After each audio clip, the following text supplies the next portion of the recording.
Pastor Jair, buen día, y compañeros, buenos días.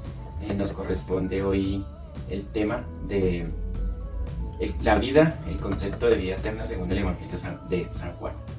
Entonces, el grupo está integrado por Oscar, Pastor John y quien les habla, que no soy pastor. El propósito de este Evangelio es conseguir que sus lectores puedan llegar a conocer el camino hacia la vida eterna, por medio, obviamente, de la fe en el Señor Jesucristo, el Mesías, como está consignado en Juan 20:20. El objetivo de este Evangelio es de la venida de Jesús al mundo, que fue que las personas pudieran gozar de esa vida eterna, como está en Juan 10:10. Revisaremos el concepto de vida y de vida eterna. Vamos a empezar con el referente a los judíos, que está asociado obviamente a la Septuaginta. En Daniel 12:1 se referencia que la vida del siglo es la vida de un siglo futuro después de la resurrección de lo mortal. Es así que el concepto de vida en el Antiguo Testamento está asociado al bienestar completo en lo mortal, y no es lo inmortal o la vida después de la muerte. Es más, es disfrutar de la vida, y eso significa gozar a plenitud de las bendiciones que Dios nos ha dado. Bueno, según lo anterior, podemos verificarlo en algunas citas bíblicas del Antiguo Testamento, como por ejemplo Salmo 16:11, que tiene que ver o hace referencia a la vida con la comunión con Dios. El Salmo 91:16, que está asociada a esa vida, a una larga existencia.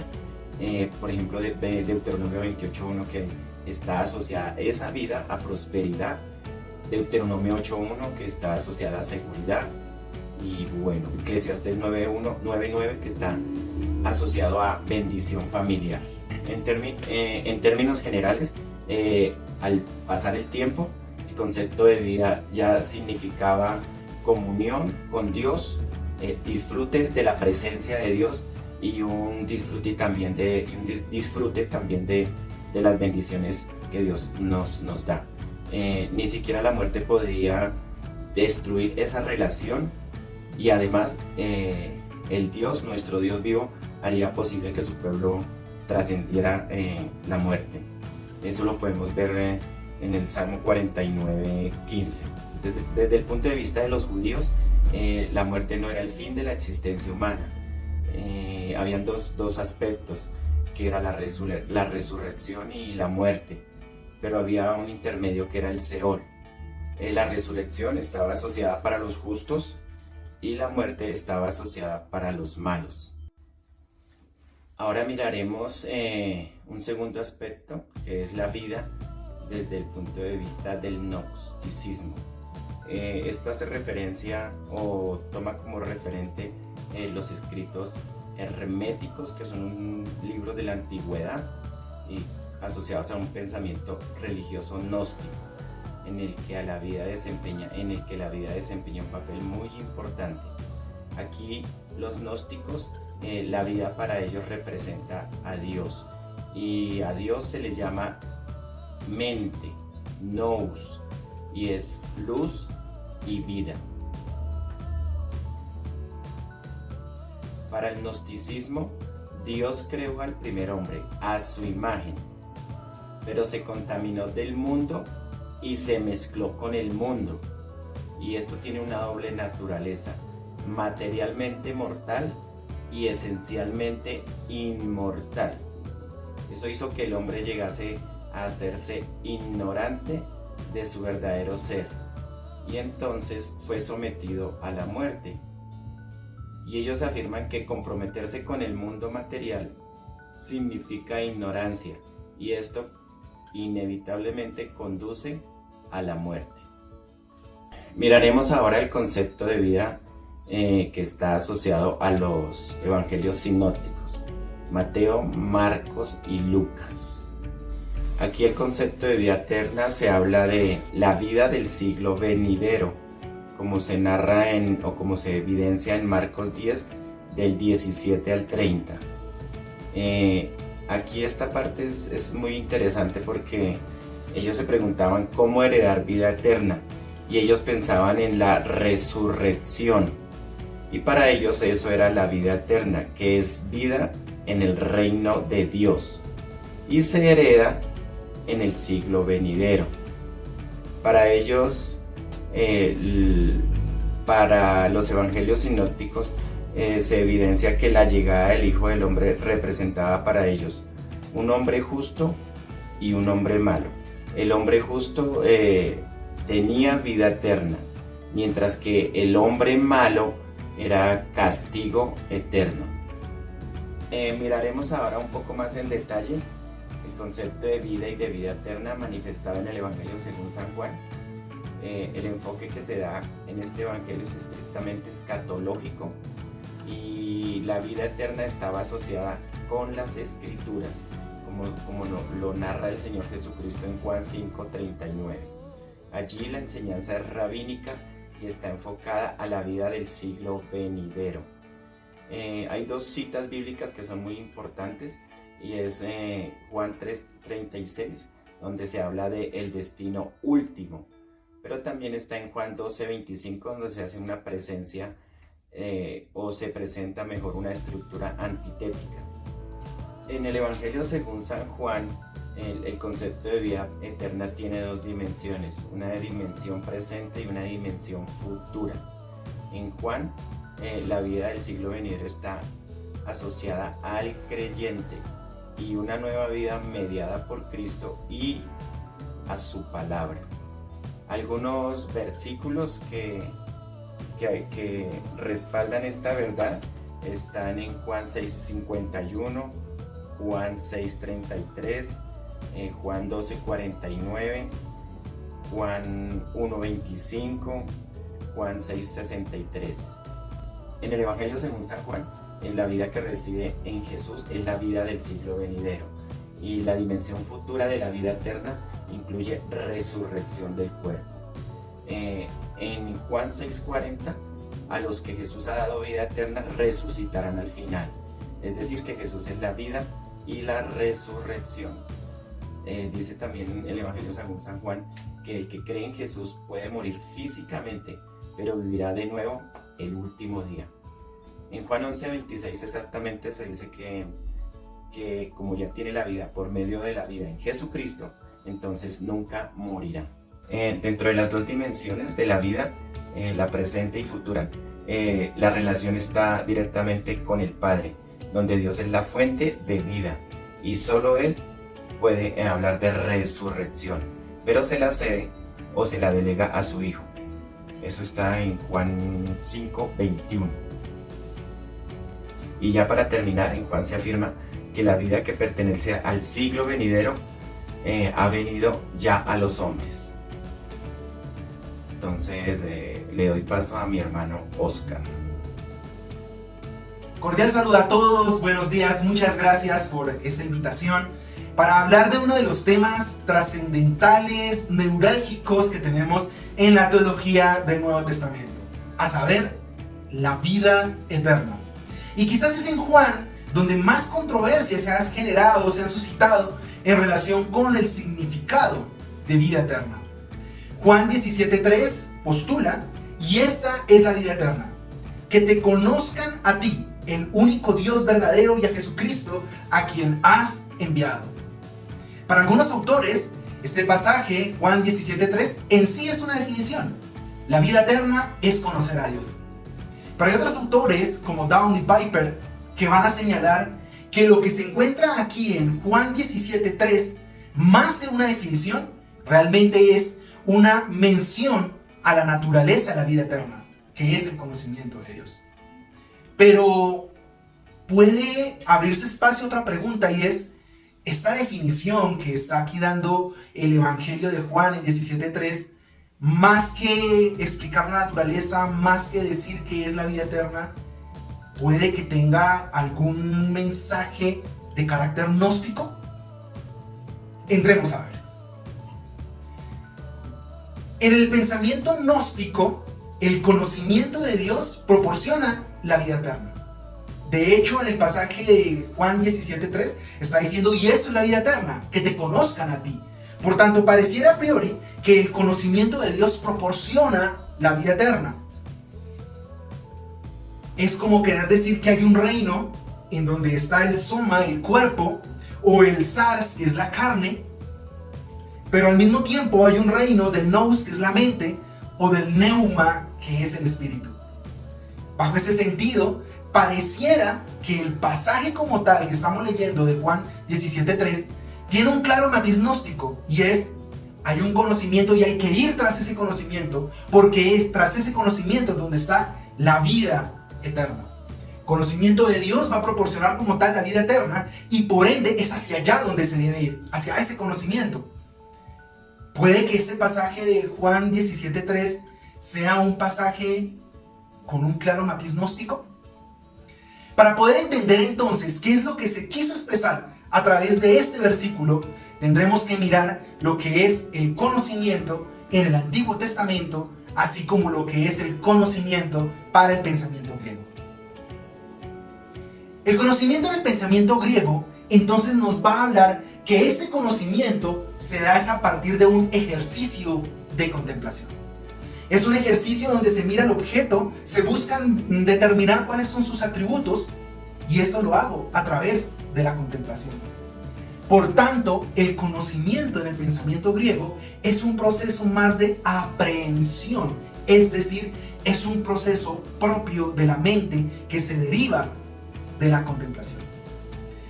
Para poder llegar a este proceso de la mente a través del cual se tiene conocimiento, en el pensamiento griego no puedo llegar a ese conocimiento sin previamente haber rechazado la carne. Es decir, el conocimiento lo puedo lograr, el conocimiento de Dios lo puedo lograr únicamente rechazando la carne, rechazando los apetitos de la carne, rechazando todas las concupiscencias que sean de la carne. Y de esa manera se puede lograr una correcta aprehensión a través de la mente de ese ejercicio de contemplación. Pero en el Antiguo Testamento encontramos otro concepto de lo que es el conocimiento. El conocimiento en el Antiguo Testamento, más que ser un ejercicio de contemplación, va a ser un ejercicio de la experiencia. Y ese ejercicio de la experiencia se da como respuesta a un proceso que genera obediencia. Es decir, más que un tema de contemplación, el conocimiento en el pensamiento del Antiguo Testamento es una experiencia producto de una relación con Dios. Esa relación con Dios lleva a actuar en obediencia a Dios. Lo que entonces significa que el conocimiento de Dios, producto de una obediencia, producto de la relación, el conocimiento de Dios se convierte en la meta de toda la humanidad. La meta de toda la humanidad entonces viene a ser la promesa de una consumación escatológica del conocimiento de Dios. Y así entonces podemos hacer ya un paralelo de lo que es el conocimiento para el pensamiento griego y lo que es el conocimiento para el pensamiento hebreo en el Antiguo Testamento. Mientras para los griegos el conocimiento es un tema de contemplación, para el pensamiento hebreo del Antiguo Testamento el conocimiento es un ejercicio de la experiencia. Mientras para los griegos el tema del conocimiento se da como una respuesta a un proceso de aprehensión de la mente, en el pensamiento hebreo el conocimiento se da como respuesta a un proceso de obediencia producto de una relación con Dios. Y esta relación la vemos expresada en que el conocimiento de Dios también es la meta de toda la humanidad, y por tanto, como es una meta, el conocimiento de Dios también es una bendición y una promesa escatológica. Ahora bien, continuamos entonces con lo que es el concepto, el entendimiento de la vida eterna a partir de lo postulado en Juan 17:3 sobre la vida eterna y la relación con el conocimiento. En Juan es claro que hay una relación directa entre el Padre y el Hijo, son uno solo, hay una relación directa como tal. Y entonces esa relación directa también se ve reflejada en los discípulos. Dado que el Hijo conoce al Padre, los discípulos que conocen al Hijo conocen a su vez al Padre. En otras palabras, dada la relación del Padre con el Hijo y del Hijo que conoce a los discípulos, podríamos al mismo tiempo decir que los discípulos que conocen al Hijo conocen al Padre. Y entonces acá en Juan ya nos coloca en una visión del conocimiento distinta a la que se tenía en el pensamiento griego. El conocimiento de Dios viene dado por el Hijo. Los discípulos que conocen al Hijo, conocen al Padre. Y aquel que conoce al Hijo, conoce al Padre. Y entonces los discípulos como tal tienen una separación del mundo porque conocen al Hijo y le obedecen. Y aquí entonces encontramos un punto de contacto con el pensamiento hebreo del Antiguo Testamento. En el Antiguo Testamento ya habíamos mencionado que el conocimiento de Dios se produce como consecuencia de una relación que me lleva a actuar en obediencia a Dios. Y aquí estamos viendo que el discípulo que conoce al Hijo conoce al mismo tiempo a Dios, y por ende este discípulo se separa del mundo porque ahora actúa en obediencia al Hijo, es decir, en obediencia a Dios. Por tanto, dado que los discípulos conocen al Hijo y al conocer al Hijo conocen al Padre, aparece una figura que llama mucho la atención en el pensamiento juanino. Y es que si el Hijo conoce al Padre y los discípulos al conocer al Hijo conocen también al Padre, entonces el Hijo es un mediador del conocimiento de los discípulos en relación con Dios. Y necesitamos del Hijo para conocer a Dios. ¿Qué implicación tiene que para conocer a Dios necesitamos conocer al Hijo? Esto implica que el mundo, a diferencia de los discípulos, no conocieron al Hijo y por ende no conocieron a Dios. Al no conocer al Hijo, el mundo no puede conocer a Dios. Y por tanto, en el pensamiento que está expresando Juan en el capítulo 17, versículo 3, está indicando que si el mundo quiere conocer al Padre, necesariamente tendrá que conocer al Hijo, porque Él es el mediador de ese conocimiento. Pero ¿qué sucede entonces con el tema de la carne? ¿Qué sucede entonces con ese rechazo que debe darse a la carne para conocer a Dios? Para conocer como tal a Dios, en el pensamiento gnóstico se debe rechazar la carne. Y acá me dicen que para conocer a Dios debo conocer al Hijo. Si el Hijo como tal es el mediador del conocimiento de Dios que me lleva a la vida eterna, el Hijo que es mediador se hizo carne, y esto es, la palabra se hizo carne. Eso también lo encontramos en Juan. Y la palabra era con Dios, y la palabra se hizo carne y habitó entre nosotros. Por tanto, yo no puedo rechazar la carne porque la palabra se hizo carne como tal. Y si yo quiero conocer a Dios, debo conocer al Hijo que se hizo carne. En los gnósticos teníamos que rechazar la carne para conocer a Dios.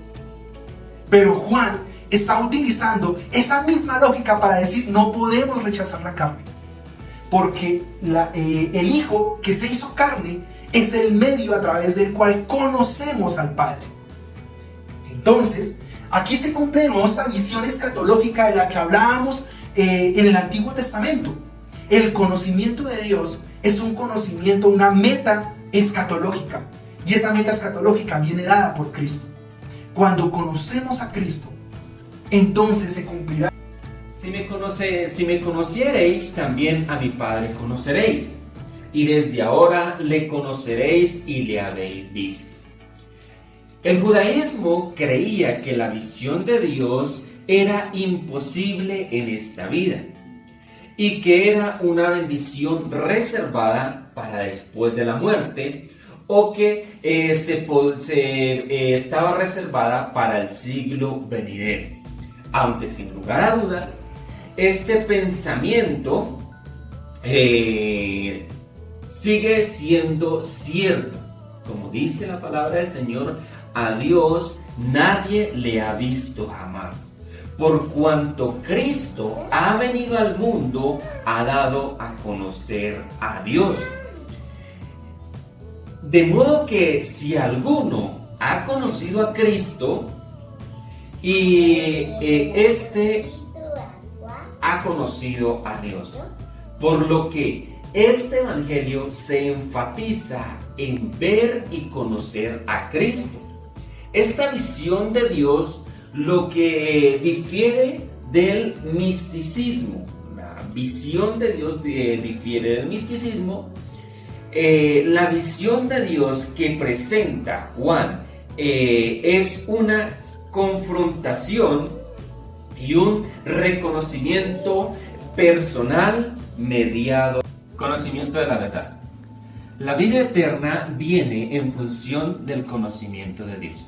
Tiene como paralelo conocer la verdad. Juan 8:32 nos dice: conoceréis la verdad y la verdad os hará libres. En el Evangelio de Juan encontramos un paralelo entre vida y verdad. Jesús es el camino, la verdad y la vida. Jesús es la verdadera luz y al mismo tiempo Jesús es la vida de la humanidad. El teólogo Dobb cree que la verdad equivale al ámbito de la realidad pura. Verdad en griego designa en contraste con la fidelidad o irrealidad. En contraste con el concepto hebreo, verdad es constancia, fiabilidad o firmeza, fidelidad. En hebreo, fidelidad de Dios pasa a ser verdad absoluta en Dios. El concepto juanino de verdad está relacionado con el concepto griego de realidad. La verdad en el Antiguo Testamento. Cuando verdad se aplica a personas, significa que son dignas de confianza. La persona que actúa con verdad tiene una conducta diferente, una conducta fiable, porque reconoce los vínculos familiares y amistosos y actúa con lealtad.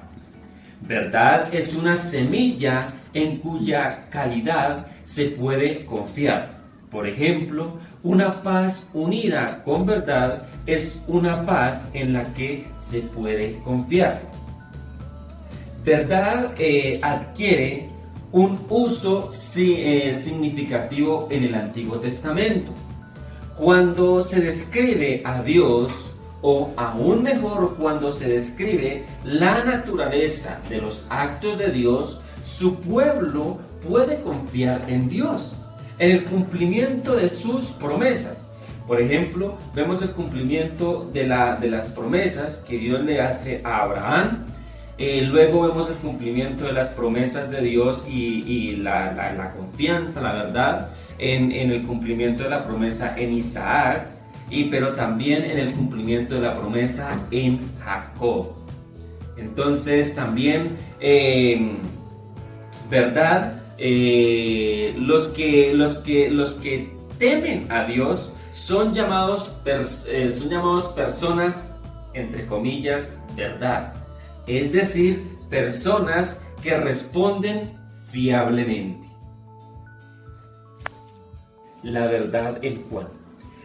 La verdad de Dios va más allá de la misión terrenal de Jesús. Jesús enviaría a otro ayudador, el Espíritu Santo, al que se le llama Espíritu de verdad, porque su misión tiene que ver con la relación del propósito redentor de Dios.